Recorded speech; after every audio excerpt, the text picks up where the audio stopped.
देवरिया के बाद कानपुर में हुआ खूनी संघर्ष, जमीनी विवाद में गई दो सगे भाइयों की जान। जी हां, उत्तर प्रदेश का देवरिया जिला, जिसे आज पूरा देश जानता है, वो भी एक ऐसी घटना के लिए जिसमें एक परिवार लगभग खत्म हो चुका है, वो भी महज जमीन के लिए। जी हां, जमीन को लेकर विवाद इतना बड़ा कि दो परिवार आमने सामने आ गए और खूनी संघर्ष ने 6 लोगों की जान ले ली। देवरिया के बाद ऐसी ही एक घटना कानपुर में घटी है।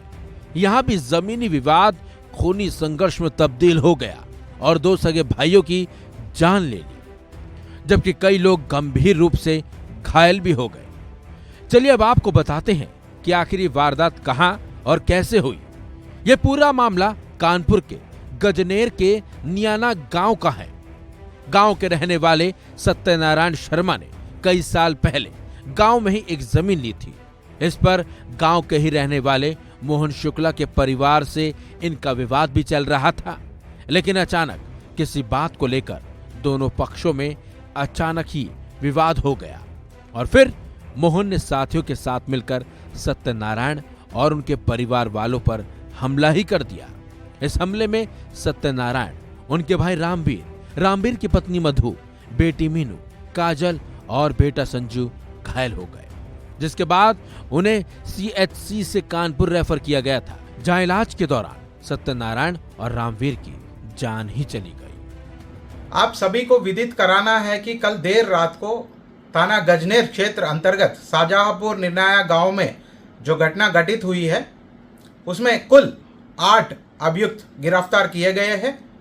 बाकी अन्य 3 नामजद जो है उनके ऊपर टीम्स लगे हैं, उनको भी त्वरित गति में अरेस्ट कर देंगे।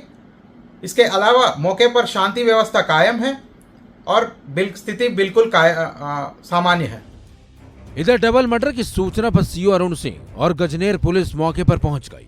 घर पर ताला लगा हुआ था तो गांव वालों से मामले की पूरी जानकारी ली और फिर पुलिस सीधे पहुंची अस्पताल, जिसके बाद घायलों से मुलाकात करने के बाद ही SP मूर्ति ने बताया कि प्लॉट पर आरोपियों का पिकअप खड़ा हुआ था, जिसको लेकर विवाद हुआ और फिर ये विवाद खूनी संघर्ष में तब्दील ही हो गया। वहीं पुलिस ने इस मामले में मुख्य आरोपियों को गिरफ्तार भी कर लिया है, जिसमें मोहन शुक्ला, अंजनी शुक्ला और प्रिया शुक्ला शामिल हैं। उधर इस खूनी संघर्ष को DGP ने भी अपने संज्ञान में लिया है, बल्कि DGP की तरफ से सख्त कार्रवाई के निर्देश दिए गए हैं। इसके साथ साथ IG रेंज कानपुर को भी पुलिस कर्मियों की भूमिका की जांच कर रिपोर्ट देने के भी निर्देश जारी कर दिए गए हैं। जो मृतक पक्ष है, उन्होंने ये कहा कि हमारे ज़मीन में आप क्यों मतलब अपनी पिकअप गाड़ी लगा रहे हो। तो उसी पे कुछ लोग उस समय पे दारू भी पिया हुआ था, तो बात बढ़ी है और उसी के प्रतिपक्ष में मतलब इनके बीच में झगड़ा हुआ है और 6 लोग जो है इंजूर्ड थे। जो सत्यनारायण लोहार जी के पक्ष के लोग, उनको तुरंत हॉस्पिटल भिजवाया गया। कानपुर की इस घटना के बाद एक बार फिर उत्तर प्रदेश में सनसनी सी मानो फैल गई है, बल्कि विपक्ष कानून व्यवस्था को लेकर योगी आदित्यनाथ और उनकी सरकार को घेरे हुए है।